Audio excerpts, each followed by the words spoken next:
Abdullah ibn Umar radhiyallahu anhuma bir kişi Peygamber Muhammed aleyhisselam'a gelip ya Resulallah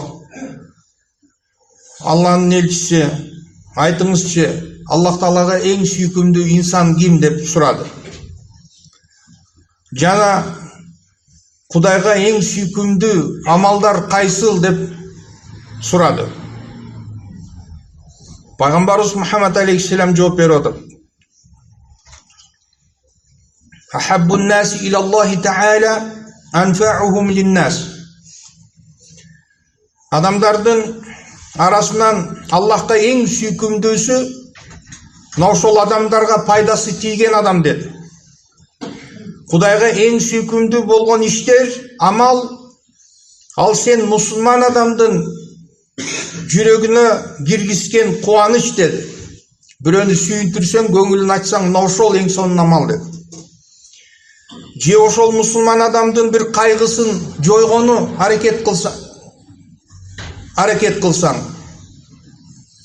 Же болбосо ошол bir адамдын мойнунда карызы болсо ошол карызынан кутулганы жардам берсең, же bir адамдын курсагы ачкан болсо мына ошол ачкалыкты жок кылган аракет кылсаң,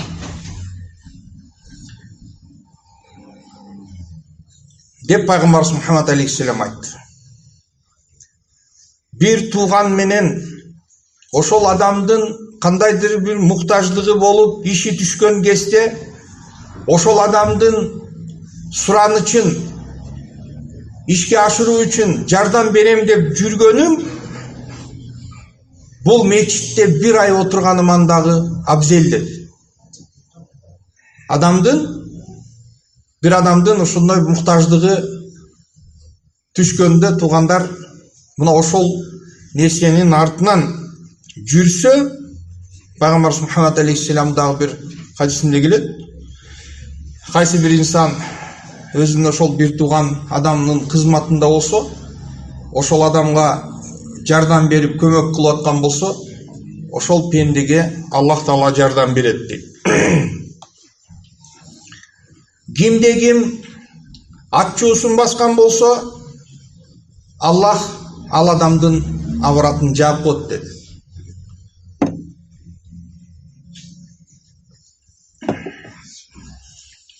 Аврат деген нерсе туугандар биздин ошол айтайлык денебизди, уяттуу жерлерди жабыш үчүн билесиңер, эркектин авраты тизеден ылдыйына чейин жогору киндикке чейин аврат болуп эсептелет, жабылыш керек. Бул жердеги аврат ошол адам өзүнүн жылаңач денесин ошентип көрүнүшүнөн тартынып, инсан уялып, кыжалат боло турган болсо, дал ошондой эле ошол пенденин Аллахтын алдында кетирген кемчилиги болот. Бул адамдын кетирген катасы болот жашоодо. Мына ошол кетирилген кемчиликти башкалар көрбөсүн, билбесин, укпасын деп ошол нерсеге адам аракет кылат. Кимде ким ошентип ачуусун баскан болсо, Аллах мына ошол адамдын абирин жабат. Кимде ким колунан келип туруп ачуусу келген кезде ошол ачуусуна тийген адамды жазалап коюшу колунан келип туруп, бирок бул ошол нерсени жасабастан geçip жибере турган болсо, Аллах Таала мына ошол пенденин жүрөгүнө кыямат күндүн үмүтүн жүрөгүнө бекем кылып салып коет. Туугандар, кандай сонун абал, кандай сонун. Кыямат күн бул, туугандар, мына ошол кыямат күнүнө кам көрүп, ошол күндү эңсеп жашаган инсан кандай бактылуу. Бұл адилетсиз болгон жалган дүйнөнү ак кара болуп турган кезде, карасы ак болуп турса, чындык деген нерсе үстөмдүк кылбастан калп үстөмдүк кылып турса,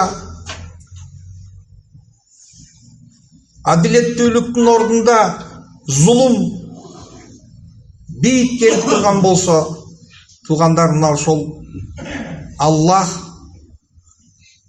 деп Аллах Тааланы үмүт кылып, кыямат күндү үмүт кылган инсандар үчүн мына ошол туугандар кыямат күнүнүн үмүтүн Аллах субхана таала мына ушул жүрөгүнө салып коет. Адамдардын кадамдары тайган кезде Аллах Таала кимде ким бир тууганынын жардамында ошонун башына түшкөн бир түйшүктү чечүү үчүн күчүн жумшаган болсо, туугандар, мына ошол адамдын баскан кадамдарын дагы Аллах Таала кыямат күнү бекем кылып коет. Мына ушул марттыктын бир сүрөтү.